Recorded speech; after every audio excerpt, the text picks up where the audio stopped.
Hi hello welcome to my channel.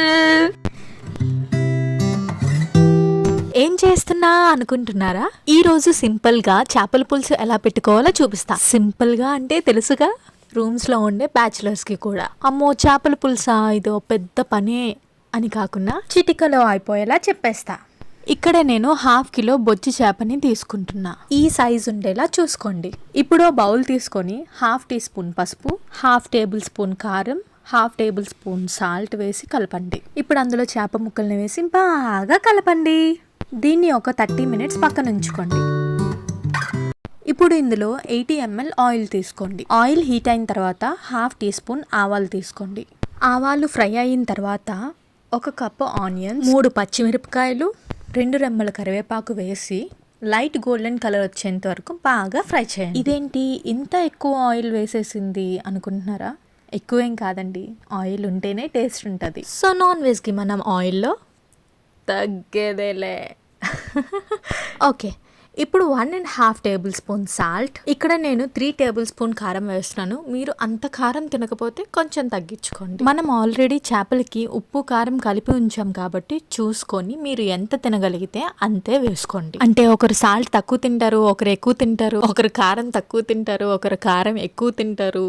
So adjust చేసుకొని వేసుకోండి. ఇప్పుడు బాగా పండిన 2 టొమాటోస్ పేస్ట్ చేసుకొని వేసుకోండి. ఇది కన్ఫర్మ్ గా ఆయిల్ పైకి తేలినంత వరకు ఫ్రై చేయాల్సిందే. ఇది ఒక 8 to 10 మినిట్స్ లో ఫ్రై అయిపోతుంది. తర్వాత 1/2 లీటర్ వాటర్, ఇంకా 2 పెద్ద లెమన్ సైజ్ అంత చింతపండు తీసుకొని ఆ పులుపుని వేయండి. అది వేసాక ఆయిల్ పైకి తేలినంత వరకు బాయిల్ అవనియండి.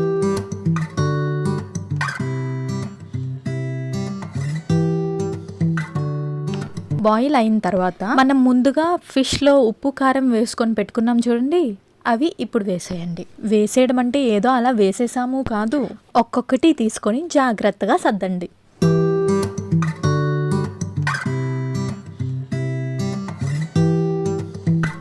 ఇప్పుడు స్టవ్ని మీడియం ఫ్లేమ్లో పెట్టేసి మూత పెట్టేసి ఆయిల్ పైకి తేలినంత వరకు కుక్ అవుతూ ఉన్నయండి. ఒక 15 to 18 మినిట్స్ తర్వాత గరిట పెట్టకుండా చేపల్ని కలపాలి. చూసుకోండి, జాగ్రత్తగా కలపండి, లేకపోతే ముక్కలు అనేవి ఇరిగిపోతాయి. ఇప్పుడు ఒక పచ్చి మామిడికాయ తీసుకొని పీసెస్ చేసుకొని అక్కడక్కడ వేసేయండి పులుసులో. చేపల పులుసులో మామిడికాయ టేస్ట్ ఉంటుందండి. అబ్బబ్బబ్బా, నాకు చెప్తుంటేనే నోరు ఊరిపోతుందబ్బా, అంత బాగుంటుంది. మరి మీరు ఎప్పుడైనా ట్రై చేశారా? లేదా అయితే ఇప్పుడు ట్రై చేయండి మరి. ఓకే, మూత పెట్టుకొని ఒక 5 to 6 మినిట్స్ అలా కుక్ అవనియండి. నేను ముందుగానే ఒక ప్లేట్లోకి 1 టేబుల్ స్పూన్ ధనియా పౌడర్, 1 టీ స్పూన్ జీరా powder, 1/2 tablespoon garam masala ఇవన్నీ వేసి కలిపి పెట్టుకున్నాను. అది ఇప్పుడు వేసేద్దాం. జాగ్రత్త అండో, ఎక్కువగా కలిపేశారనుకో చేప ముక్కలు అన్నీ విరిగిపోతాయి. సో చూసుకొని జాగ్రత్తగా చేయండి. ఇప్పుడు దీన్ని ఒక 1 to 2 మినిట్స్ అలాగా కుక్ అవనియండి. ఇప్పుడు కొంచెం కొత్తిమీర తీసుకొని అలా చల్లండి. చేపల పులుసులో కొత్తిమీర పడితే ఆ టేస్టే వేరబ్బా. మీకు ఒక సీక్రెట్ చెప్పనా? మీరు చేపల పులుసు తినాలి అనుకుంటే ఈరోజు నైట్ చేసిన పులుసు రేపు తిన్నారనుకోండి, దాని టేస్ట్ ఉంటుందండి. అబ్బా, నాకు చాలా తినాలనిపిస్తుంది. మీకు ఈ సీక్రెట్ తెలీదా? ఒకవేళ తెలీదు అంటే ఎలా ఉందో ట్రై చేసి కామెంట్ బాక్స్లో కామెంట్ చేసేయండి. ఇంకే ఉందండి, అంతే, చేపల పులుసు రెడీ అయిపోయింది. ఇంకా రెడీ అయిందో లేదో మీకు తెలియట్లేదా? అప్పుడు ఒక మామిడికాయ తీసుకొని అది ఉడికిందో లేదో చూసి దింపేయండి, అంతే. ఓకే, నేను చెప్పిన చేపల పులుసు ఎలా ఉందో ట్రై చేసి కామెంట్ బాక్స్లో కామెంట్ చేసేయండి. ఆగండి, ఒక చిన్న రిక్వెస్ట్. వీడియో నచ్చితే లైక్, షేర్, సబ్స్క్రైబ్.